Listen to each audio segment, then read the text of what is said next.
The events of our film today begin with a person named Tommy, who is walking like a madman in the street. Suddenly, he attacks a police officer and hits him in the middle of the street for no reason. As soon as they gather around, the officers and soldiers, he is happy and surrenders to them easily and without any resistance. Then he is transferred to court and sentenced to 2 years in Grafsmere prison for assaulting a police officer. Strangely, he laughs and is happy with the sentence, and as soon as he returns to the station, the officer he assaulted beats him up as a lesson. After that, they take him in the transport vehicle and transfer him to the prison. While on the way, he remembers his girlfriend Eliza. Then he arrives at the prison and is received by 2 officers, including a person named Nash, and they start taking his personal belongings and give him the prison uniform. Then they transfer him to the psychiatrist to determine from his speech whether he is peaceful or aggressive and loves violence. She notices that he is a kind person but is puzzled by his state of depression. Then the officers take him to his cell and he keeps looking around and notices that the prisoners are throwing lit tissues from the windows in a state of rebellion. At that time, they place Nash with a prisoner named Harry. And before he leaves, he warns them not to play with him or disobey his orders, threatening solitary confinement if he causes any trouble. Suddenly, the alarm rings and the soldiers call out to people, informing them that someone has committed suicide, and Nash quickly moves. When he arrives, he finds that the person is already dead. At that time, Harry talks to Tommy and tells him that every now and then a prisoner hangs himself to escape the misery of prison. So he asks him why he is in prison, and Tommy gets closer and tells him that he is in to carry out justice.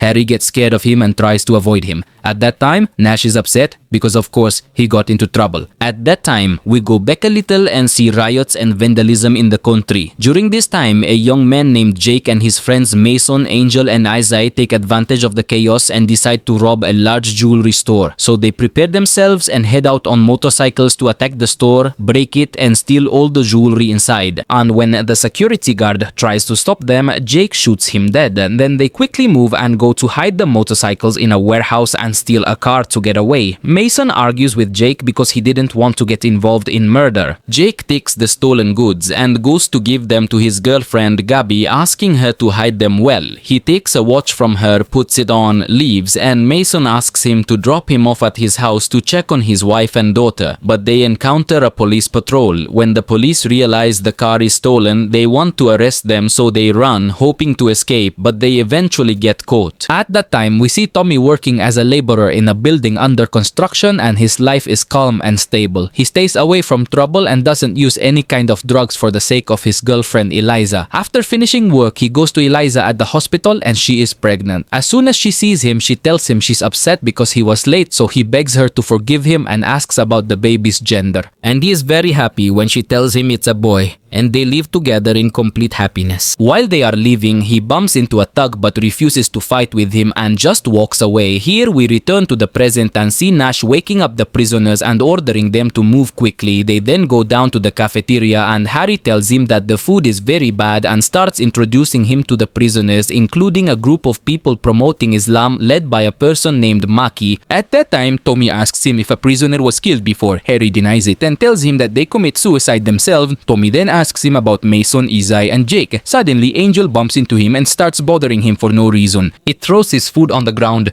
Jake laughs at his friend's behavior. Then the prisoners go to the prison yard. Tommy stands beside him, looking at them from a distance. He notices that Nash is close to Jake and their relationship is good. Harry confirms this information for him. He also tells him that Mason and Jake are fighting and always have problems between them. That's why he joined the Maki. At that time, one of the prisoners goes to buy drugs from Jake. When he gets tricked, he gets angry and attacks him. But Jake and his team catch him and beat him up, while Nash pretends not to notice. After that, Tommy takes on the task of cleaning the prison. While he is working, he finds Nash entering the cell of Jake and his friends. Here we learn that he does drugs with them, which is why he follows their orders. He also doesn't punish them for any trouble they cause with the other inmates. Here we go back to the past again and see Eliza interrogating Jake. Wanda Billiam. And we learn that she is a probation officer trying to interrogate Jake in a nice way. But he gets angry with her and tells her that he has no family and his mother used to let her lover torture him when he was young without defending him. Eliza understands then that he is mentally ill and tries to calm him down, but he refuses and leaves the room. Ithai attacks her at that moment, but Jake stops them and they realize there are surveillance cameras in the place. At that time, he hears on the news about the jewelry store robbery and learns that the watch he is wearing has a rare gem. Eliza sees the watch on his hand and realizes they are behind the robbery, so he takes his friends and leaves. He decides to get rid of her before she reports them and asks Mason to do it. When he refuses,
He attacks him to talk to his family and asks him to transfer money to his account in exchange for leaving him alone and stopping the beating. At that moment, he comes in and attacks Angel, hitting him with all his strength. But Angel's fighting skills are superior and he can't handle him. Here, fate and luck play their game. An Angel slips on the soap that fell on the floor, hits his head and dies. So they quickly leave the bathroom before anyone sees them and return to their cell. Tommy hides the weapon he has. At that time, he thanks Harry for his help. Tommy assures him that he did it out of revenge. He tells him that his wife was pregnant and they beat her until they lost their child. They then go out to the prison yard and Harry agrees to help him with his revenge. Of course, all the prisoners look at him, convinced that he is behind what happened, so Jake seems like a madman. As for Mason, he appears scared and tense. Then Tommy goes back into the prison and attacks Jake's friend in the bathroom, choking him by the neck until he loses consciousness. Afterwards, he goes to Jake and confesses that he was behind the killing of Angel and Isai. They think about what they did with Eliza, but Jake tells him that Mason was the one who hit her, and he assures him that he has no connection.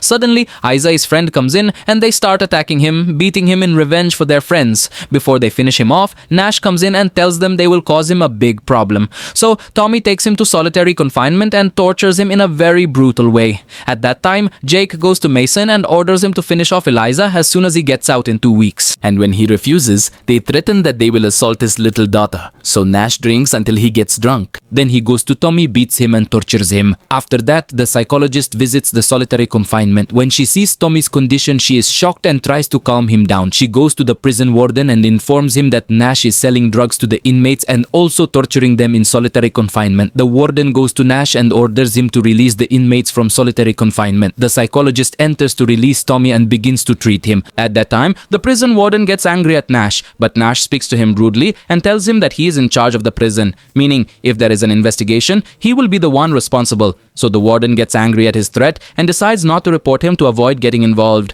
Then Mason goes to Tommy in his cell and assures him that he has nothing to do with what happened to his girlfriend. And he tells him that he refused to hit her, so he decided to do it himself, and tells him that Jake came to him and asked him to kill her as soon as he gets out. He also threatened him with assaulting his little daughter, so he begs him to finish off Jake because he will ruin his daughter's life if he doesn't follow through, and he leaves him and walks away believing him. And at that time, Tommy, especially when he sees Jake looking at his daughter and Mason's wife during the visit. After that, Tommy agrees with Harry on the plan to kill Jake. When they leave the prison cafeteria, Harry stands and calls out to the inmates, telling them that the food is terrible and that they deserve to be treated better, inciting them to rebel. And indeed, the prisoners start to rebel and attack Nash, and the soldiers beat them until they teach them a lesson, especially Nash. Meanwhile, Tommy attacks Jake's associate and beats him until he finishes him off. Then he goes to take his weapon and searches for Jake everywhere until he finds him, and a fight ensues between them. But Jake's fighting skills are superior, and he attacks him, beats him, and manages to overpower him. At that time, the backup arrives and they try to control the prisoners.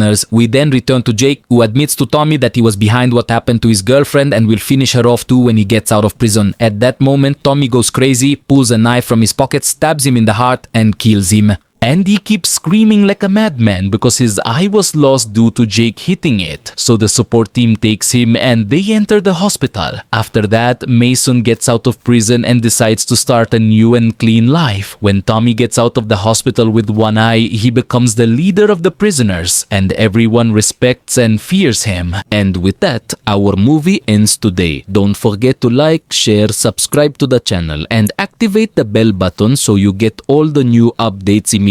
And don't forget to leave us your opinion below in the comments. See you in the upcoming summaries. Goodbye.